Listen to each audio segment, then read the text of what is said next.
Welcome to helpingtesters.com. Now we are going to cover about LoadRunner architecture in detail. So as we discussed in our previous sessions, we have learnt about various components of the LoadRunner. Those are nothing but virtual user generator, controller, analysis, and load agents. Now let us look at very detailed level metrics of these each of the components. Now let us look at the virtual user generator. So this is the very first component you will be dealing with if you want to start with a load runner. So this virtual user generator is used for the scripting.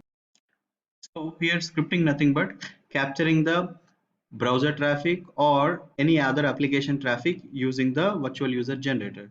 So the virtual user generator is nothing but a test script. So the test script saved with an extension called .usr, nothing but user. Okay, so next let us look about the other component of the load runner. Controller is the very important component of the load runner because this is the only part which we need to buy license.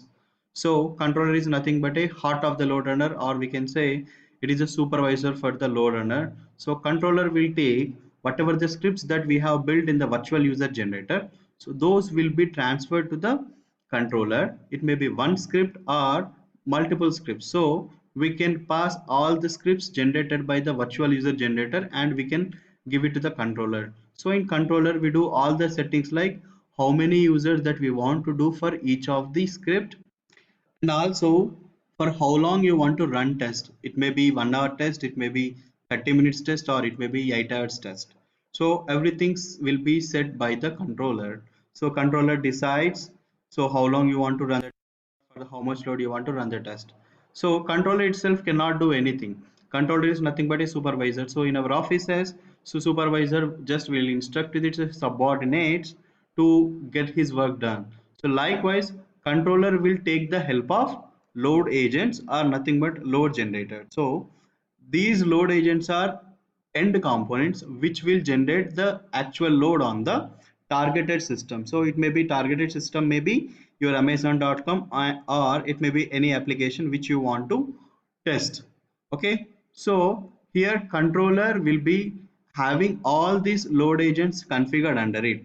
So we will see more details how we configure them in controller in detail in our later sessions. But as of now, controller, just remember, controller is a part which will instruct to the load agents to generate the load on the targeted system. So we define everything under controller. So as we just seen, virtual user generator saves the file with the .usr extension. Similarly, controller saves its file, or in controller terminology we call it as a scenario, controller scenario. So this controller scenario will be saved with an extension called .lrs, nothing but load runner scenario. Okay, so we will put all the user scripts or all the virtual user script to the controller and we will do execute them using the controller. So once controller starts the executing for whatever the load that we wanted, it will generate an output file, nothing but load runner results. So before starting the test, we need to configure this where you want to save this test results. So test results will be saved under .lrr extension. So once your test is done, so these results can need some external tool, or these results need a tool to analyze and to make some beautiful graphs and to get some meaningful metrics out of this result. So analysis is the tool which will help us to open the results generated by the controller, and this analysis will be useful to draw some beautiful graphs or some transactional level or client side metrics. Everything can be covered using the analysis. So once you open these results, whatever the generated by the controller, so which are having a .lrr extension, so once you open it with the analysis, so if you want to save, you can save them with .lra extension, nothing but load runner analysis. So just what have we learned? So virtual user generator creates an extension called .usr, so which will be given to the controller, and controller, we whatever the controller generates the file, we call it as a controller scenario, so which will be saved with the extension called .lrs.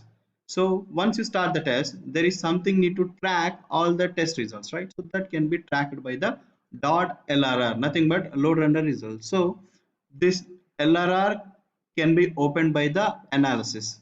Okay, so load runner results will be opened by the analysis. So once you open the analysis, either you can save them with the dot LRA extension, or you can save that analysis file whatever you have opened, or you can just ignore it and close it. So for a single controller, you can configure either one load agent, or you can configure multiple load agents. So here if you see, we have three load agents for this particular controller. So in real time we can configure as many as load agents we need. So sometimes why we need to have more than one load generator? So whenever you are trying to do execute for hundreds and thousands of users load, so one load agent is not sufficient to handle or to generate that much load on the targeted system. So definitely we need to take the help of other load agents, okay, that we need to configure with the help of controller. So there is a one particular component in the controller, so which will keep track of, load agent communication process, nothing but so lr bridge.exe, so which will keep tracking of all the connected load agents to the controller. And also once you start the execution with the controller, so controller will generate a particular process called mmdrv.exe. So these are the process which will be generated in the Windows machine or Windows. These will be generated as a Windows process. So these process will be actually generating the load on the targeted environment. Okay.